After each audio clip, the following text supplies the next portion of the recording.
Great, Emily. Thanks very much. And we're going to jump right in because we've got a lot to get through and want to get to that Q&A section. So good morning, good afternoon, or good evening, depending on where you are. We appreciate you taking your time out today to join us. And today we're going to cover a webinar that, in fact, have kind of done already once, but we've just released SU1 for the 8.5 release and a couple of new enhancements that are worth mentioning. But basically, we're going to review what's new in 8.5 because it is a very big release for us. And as you can see here, this year's been a busy year for us. With 8.2 SU3 earlier on this year, we released full support for Microsoft Office 365, those of you looking to move your email services to the cloud. And then this August, we had this big release that I spoke of, 8.5, where, in fact, Atom is born, which is the Total Office Manager, AVST's Total Office Manager. And we'll talk quite a bit about that. If you haven't made our previous webinar, you'll get a chance to see what that's about. And as I mentioned, 8.5 SU1 is out, and we've got some interesting new support announcements to make there, as well as a couple of new features that I think you might find interesting. So as you can see from the bullet there, Windows 8 support at the desktop from a perspective is now available, along with Exchange 2013. Many have been waiting for us to answer that, and our support is here now for 2013. We've also added in a reply to all feature for Audix 2 users, which in fact we've been told that the feature existed in the Audix interface that apparently we hadn't actually added to it, and so we've gone ahead and done that to make good on our promise to provide these emulations as close to or as best we can to that legacy interface.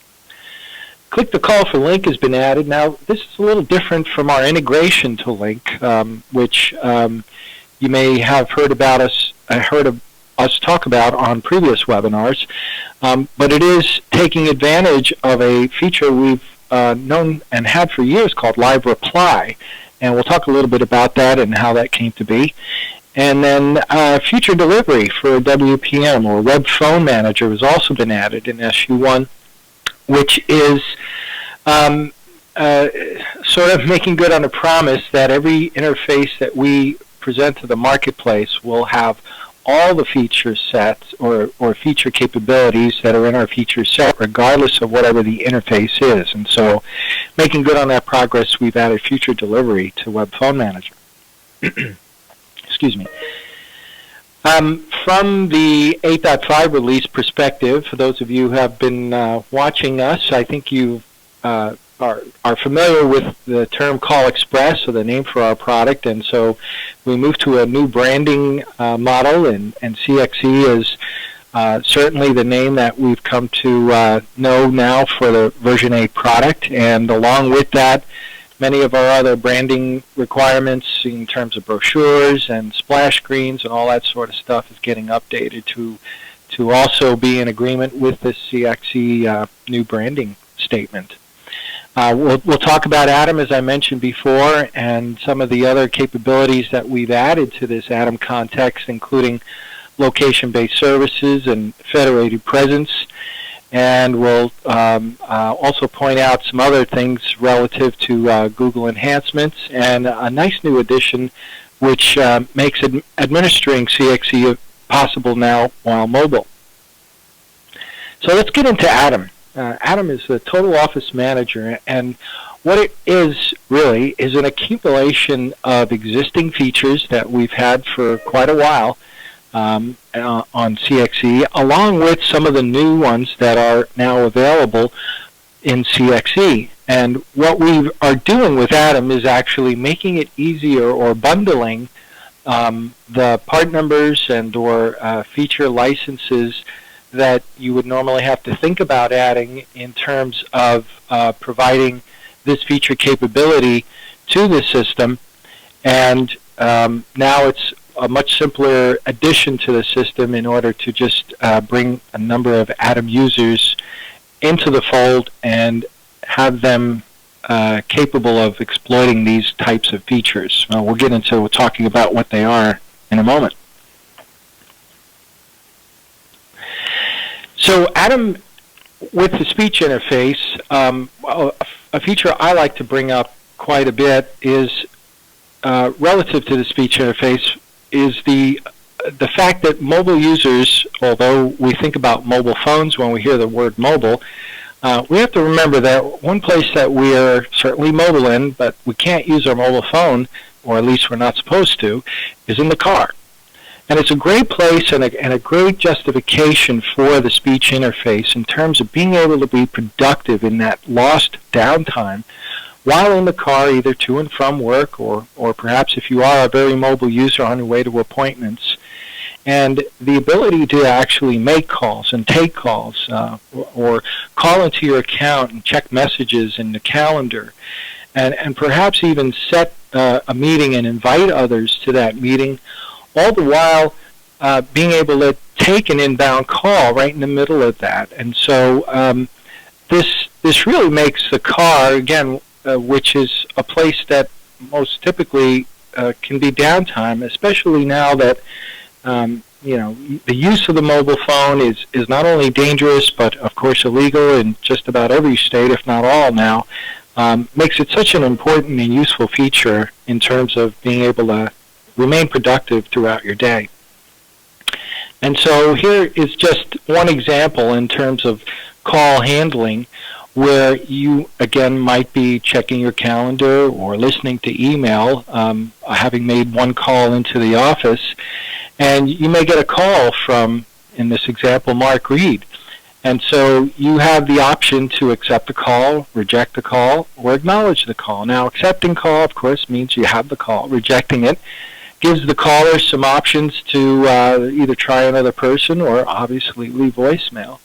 But a nice feature for the user is the ability to acknowledge this call. And so we can let Mark know that we're headed into a meeting and we'll call back after we get out, in this case in about an hour. And what's nice about this is, other than the fact that we've left Mark an obvious courtesy by letting him know that we're interested in his call and we want to get back to him, but we also left a copy of this message in the user's inbox to remind him that he needs to get back to Mark. From a message management point of view, when you first call into the system, and one of the things that we want to remind folks to do is that, typically calling in from your mobile phone, is that we enter your mobile caller ID or your mobile telephone number into your account so that it's a recognized number.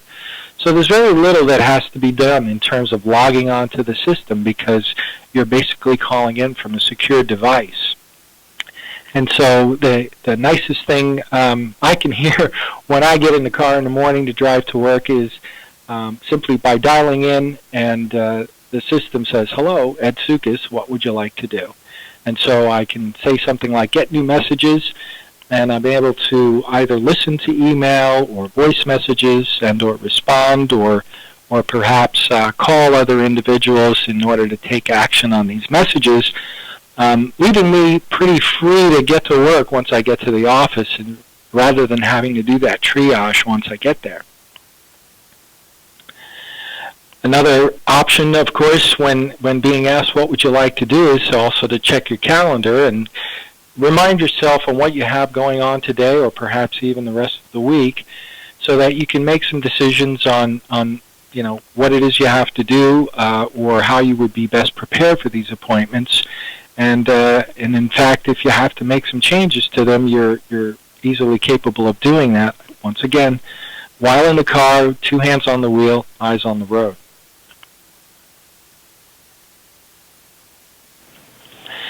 Now, if I had to make a decision, let's say to change a meeting, or I wanted to ask a contact of mine to either join the meeting, or perhaps if they can change the meeting, I might want to check to see if I have their contact information. And in the case of the Atom client, assuming that I'm integrated with the email server, for example, Exchange, we're actually looking at your Exchange contacts in order to provide you that information. And so here in this example, I'm looking to get Mark Reed's email address or to confirm that I have his email address so that perhaps I can send him an email when I get to the office or what have you in terms of contacting him regarding that calendar event that I just noticed.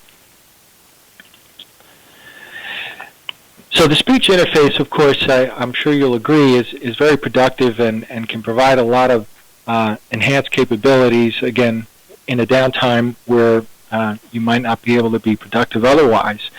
And what we've added in 8.5 is some additional speech interface languages, which we've been being asked about for quite some time now. And so you can see we've added U.S. Spanish and Canadian French, UK English, and Australian English as well.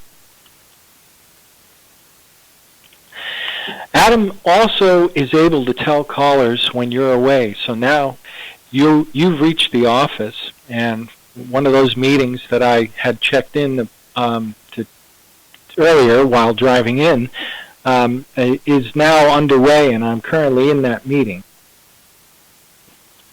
The nice thing about what Adam can do is that callers who are looking for me are going to be made aware of the fact that I am in a meeting and that my availability is restricted in terms of whether or not I can take that call.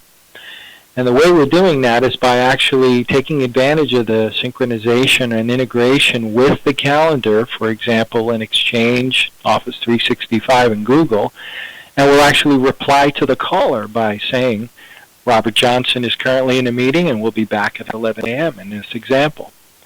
Now, what happens quite often is schedules change.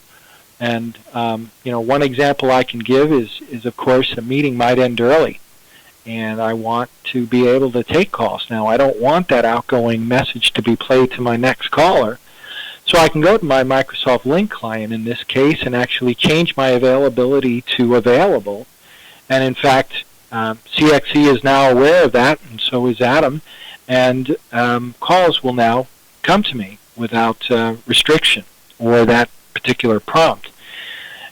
Conversely, if for some reason, let's say I have a deadline on a project that was unexpected and I need to shut down, basically close the door to my office, well then simply by using the Do Not Disturb availability setting in my Microsoft client, not only am I letting everyone else in the office know that I'm not available, but also my callers.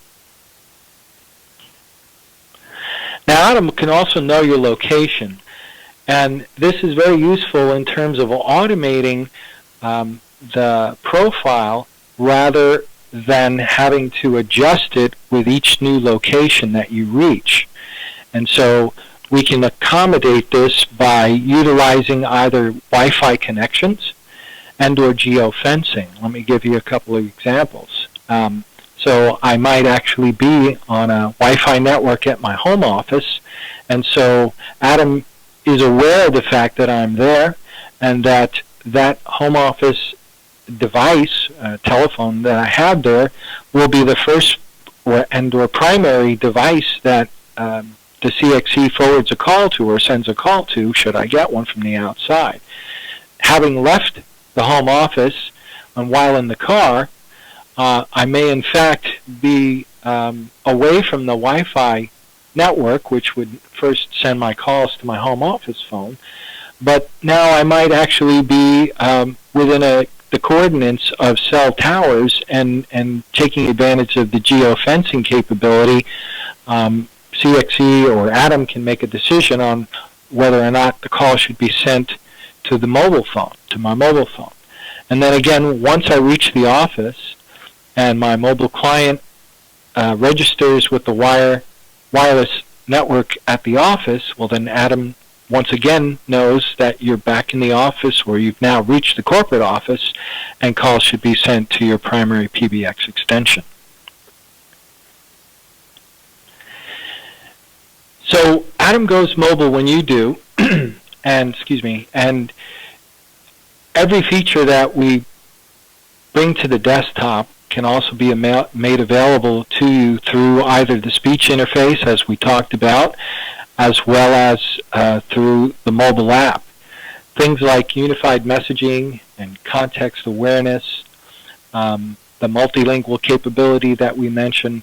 All these new features and capabilities can continue to move through it with you, whether you're in the car or moving through an airport or moving down the hall just away from your corporate office.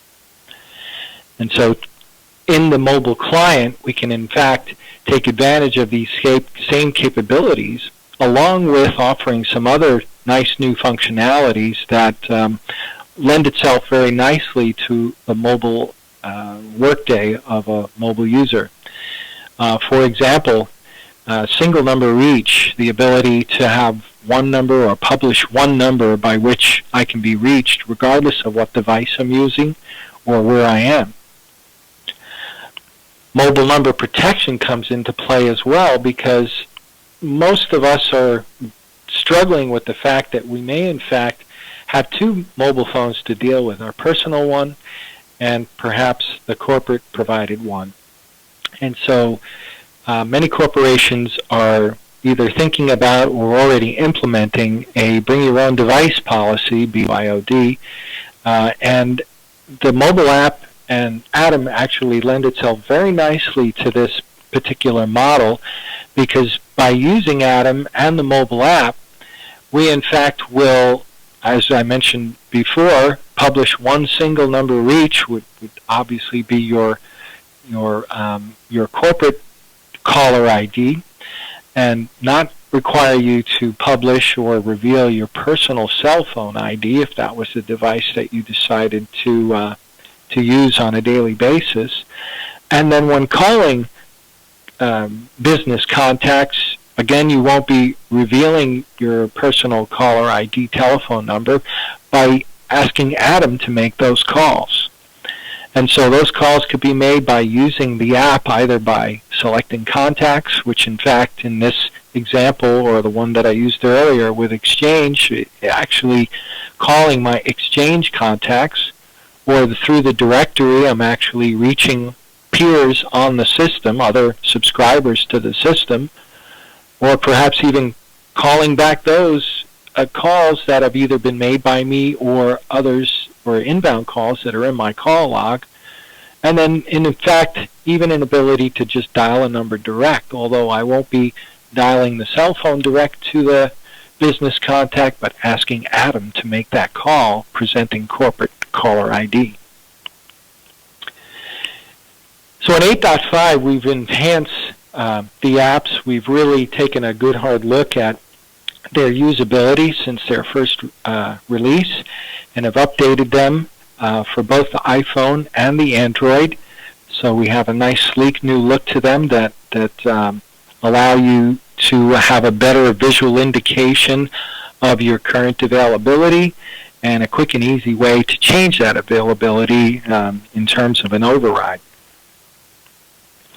Taking advantage of what we can do with the mobile app, we've released our first foray into mobile administration by offering a pad-based administrative tool that gives just a few features for us to sample with,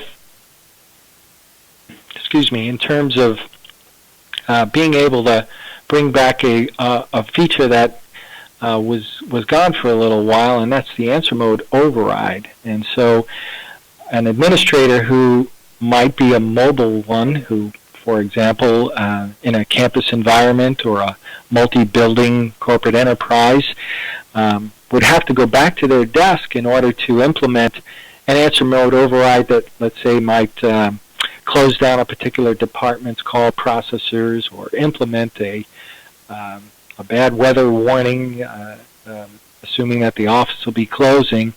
He or she will now be able to do that through the mobile administration app, as you see here on this iPad.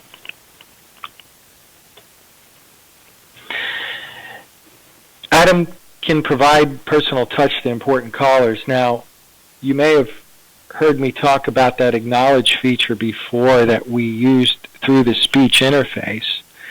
And so, adding to the promise that we'll do our very best to add or provide all the feature capabilities that we have in any interface that we come out with, the mobile app will provide that same functionality. So as I said before, you could say accept and reject. Here, in fact, you could tap those buttons to invoke the same features on an inbound call, as well as acknowledge the call. And so this could be very useful in terms of an environment where using the speech interface might not be that effective. However, this particular methodology suggests that you'd still need to record an outgoing acknowledgement to let your caller know that you can't take the call. Now, that may not always be there might not be the appropriate time to do that. Let's say when you're in a board meeting, and so in 8.5 we've released the silent acknowledge feature, which allows you to accomplish the same thing you did before via voice. Although even through the app you're using less of your voice, here will in fact just make the caller aware that you're unavailable, and then based on the selection you make here, you'll get back to them in that particular amount of time.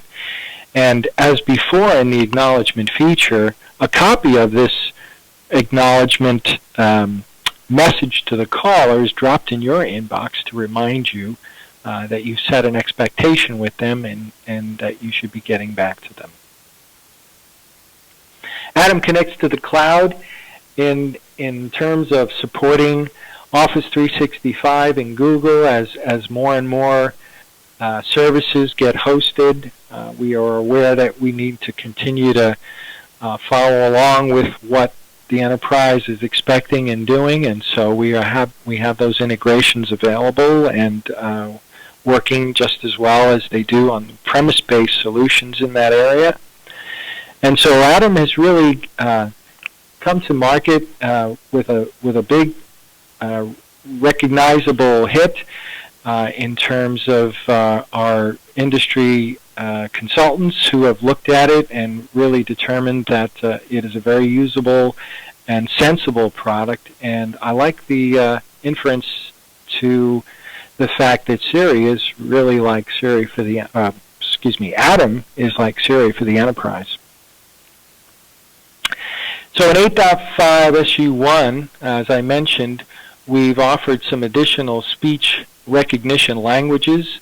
Canadian French was one that we were waiting on for quite some time. Our Canadian friends should be very happy with that addition, along with Swedish that has actually been added to assist our Astra friends.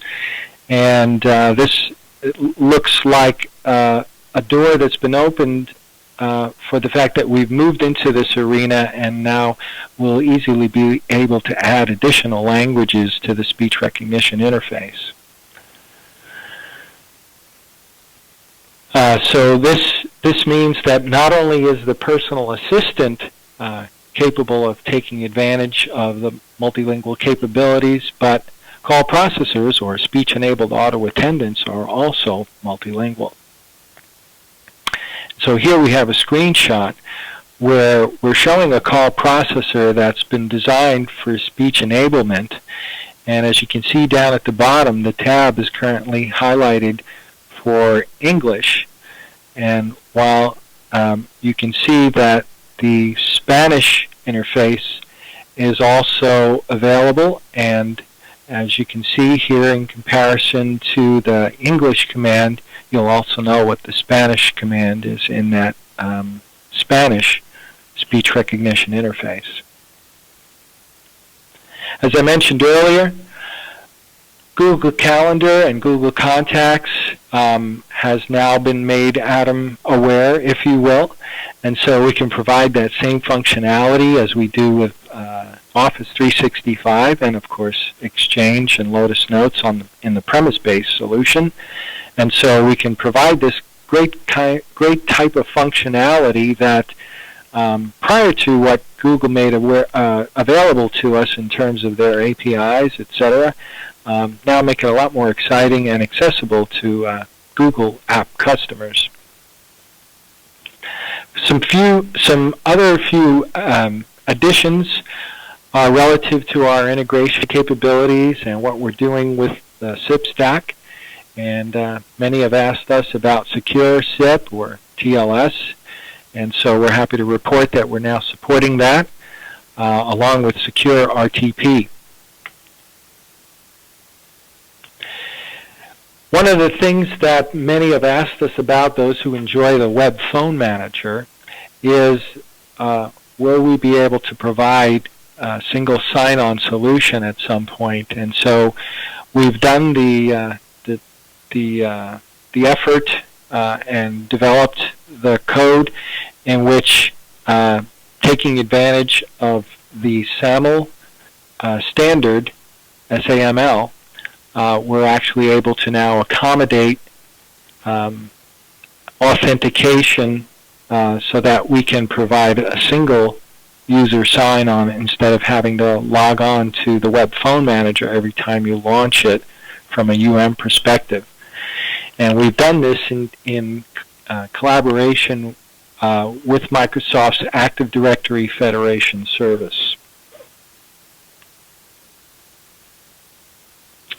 Other improvements have to do with Atom and a few other items.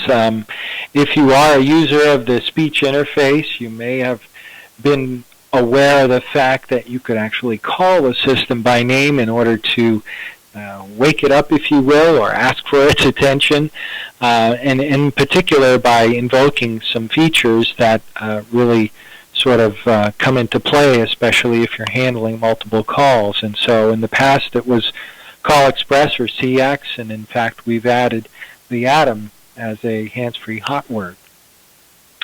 We've made some improvements to distribution list performance, and we've updated the hold music, which I think many of you who are existing customers will probably be happy to hear.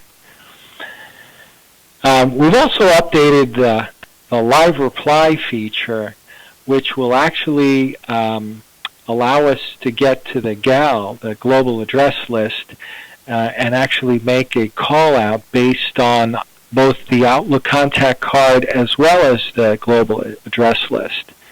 And so if you're not familiar with CX or previously Call Express, Live Reply is the feature we have named and actually trademarked for desktop click-to-call. And so we can do that in this Outlook interface. In SU1, we've added click-to-call or Live Reply to the link client. And so based on desktop link client's ability to interact or integrate with the CXE, we in fact can use the CX and the existing integration to the PBX to make an outbound call. Now what's important about this, aside from the fact that it supports link clients up to 2013, is that it doesn't require a Microsoft Plus CAL, and it doesn't require the CXE link SIP gateway, which I mentioned earlier on. So we're actually making outgoing calls through the PBX integration by calling whatever is your primary device and then calling the intended party that you've either selected by a drop-down list or perhaps just entered a telephone number that you wanted to call. So basically desktop control through the link client for click-to-call. A couple other noteworthy updates. As we mentioned earlier on, Windows 8 is now supported from both the UM as well as administrative client perspective. When upgrading to 8.5, we will be moving to the Nuance Vocalizer from the older RealSpeak text-to-speech engine. Neverfail has been updated to version 6.7, excuse me. And for those of you who are using or plan to use E1, we've updated the drivers to Aculab and are supporting them in the current release. So as always, we'd like to remind you that although the CXE is the core of our platform, laying over our strong interoperability capability to integrate with so many different applications as we've described here in this presentation, it is easy to move into the UC environment incrementally with investments over time. We're very rarely going to present you an option that is an all or nothing type of request, and you can move into either the Atom framework or perhaps into UC Connect applications when you're ready. But having the AVST UC platform, of course, is going to be required. And so, Emily, we come to a point where I think we're ready for Q&A. Great. Okay, we do have questions. Again, if you have any questions and you'd like to type them into the question pane, we will try and get to all the questions. So the first question is, can Atom be delivered to one-person businesses? Well, sure it can. I guess the question it might be better asked is the CXE available for a one-person business? Of course. The Atom functionality is a licensed feature that would be added to the basic CSE core system, as I pointed out in the earlier slide. I hope that answers the question. Okay, yep. Next question. Are you able to do multiple functions while in the car and dialed into the system, or do you have to hang up and call again to do something else? No, that's the great part about it. It's a continuous session with the system. So I literally can call in and first thing is, get new messages, find out what's hot in my inbox. And then next I can check the calendar. At any given time, I could actually say, pause the session to perhaps pull into the Starbucks drive-in and grab a cup of coffee, and then once I pull away, I can resume the session and start making callbacks to people. So I don't have to continually make phone calls or hang up and then make another phone call to continue my session. That's the great part about it. Yep. Okay, next question. Does CXE need special integration to integrate into Link? Well, other than the integration that I mentioned in the webinar relative to our intelligent gateway, we do have a part number relative to that integration, just like a PBX integration. So special, it's designed specifically for the Link integration, but this has been developed in our lab, certified, and we have a published doc that describes how to set it up. Okay. The next question is, they're wondering, with Atom, can a user have their own recorded out-of-office greeting play instead of the system out-of-office greeting? So the answer is yes, but so my out-of-office greeting is a little different than it used to be because now I have Atom available to me. I used to say I'll be out of the office from now till then, and messages will be, my access to messages might be limited, etc. The nice thing is that now Atom will look at the calendar, and using more of a standard greeting, Atom will revert to that standard greeting where it makes sense after saying that I am currently in a meeting or out of the office, and will return at a different time. So the nice part about this is that I no longer have to keep changing my greetings. The greetings change automatically based on my calendar settings. Okay, and the next question, do you use Nuance for your speech recognition? We in fact do, and are proud to let everyone know that we're a partner with Nuance. We didn't decide to go ahead and invent our own speech recognition engine when the best in brand or best in breed in the industry, Nuance, was available to us. However, we did build the application that surrounds their speech engine. Okay, and the next question, does 8.5 SU1 support Link 2013? It does. Okay, and the next question, they're asking if the slide deck can be emailed to them. And yes, after this webinar, we will email you the presentation as well as a recording, a link of the recording once that's available. The next question is another Exchange question. When will Exchange 2013 integration be supported? That was one of the announcements with SU1, that Exchange 2013 is now supported. Next question, Atom requires what type of licensing? Well, in fact, Atom is a bundled part number, so the requirement is just the one part number for Atom, which gives you a variety, depending on the part number you choose, a variety of quantity of personal assistant users, unified messaging user licenses, and speech resource licenses. So it makes it easier to think about setting users up by purchasing the single bundle rather than having to think about what different licenses you need to purchase. Okay. The next question, does Exchange 2013 work the same as Exchange 2010? It's kind of a broad question. Well, yes. I haven't seen Exchange 2013 yet, and so I'm going to suppose that since we've now released support for it, that there wasn't a big challenge or change to our integration to it, and that's why we're able to release support for it rather quickly. Okay, and then the last question is an upgrade question. Oh, actually, we have a couple more questions that just came in. But the upgrade question, upgrading to the latest 8.5 version requires how much downtime, and does the end user's functionality change at all if we don't want to deploy Atom? So upgrading, it's hard to estimate what downtime would be required. Certainly the system needs to be brought down. As you noticed, if you're already employing speech on the system, the nuance drivers have been changed or are being updated to vocalizers, so there's a little additional work in this particular upgrade.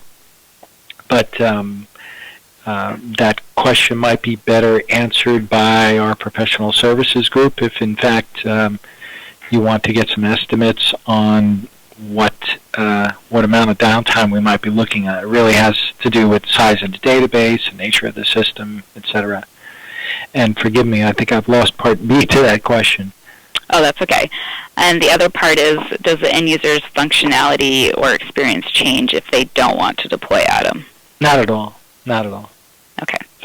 And then the last question is, for Atom licensing, can we transfer our existing licenses to Atom? Well, I don't, so I'm not quite sure transferring what existing licenses. If you already have personal assistant, unified messaging, and speech resource licenses, there's really no transference required. They will, after upgrading to 8.5, behave in the same way as Atom does. Again, Atom is simply a bundle of licenses that make it easier for us to talk about as well as to order. But in reality, it is really a collection of those three licenses, as well as the inclusion of the new features that you see available in 8.5 and 8.5 SU1. And we also do have an upgrade to Atom program in the works as well. So if anyone that's wanting to upgrade to 8.5 and receive Atom licenses, we will have a trade-up program for that. And another question, oh, they're asking for Atom, what is the specific licenses again? They're wondering. It's the personal assistant. So Atom licenses there are new part numbers for Atom licenses, and they come in bundles for, I'm not entirely sure here, probably getting in touch with sales would be better served here, but 25 users, 50 users, and 100 users, things of that nature. But there will be a combination of personal assistant, and some number of speech licenses that are a logical quantity relative to the number of user licenses that are in that bundle. Great. So again, it's personal assistant, UM, and speech licenses. So those are the 3 licenses they need. Okay, great. All right, well, that is all the questions. Again, we want to thank everyone for your involvement and all the questions that you've asked. And as well, we can also work with you offline if you have more questions. You can email us at any time at info@avst.com. We check that mailbox frequently throughout the day, and we can point you in the right direction of who you would need to talk to. And Ed, did you have anything to add before we close? Things are moving so fast. I wanted to just be certain to point out that Link 2013 integration may not, in fact, be supported just yet in SU1, but I know it's on the calendar to be available very soon. So if it's not indeed supported by SU1, we'll be seeing it in a few short months. I'm certain of that. Right. It's definitely in the works. Okay, great. Thanks, everyone, for joining us. We appreciate it. Have a great day.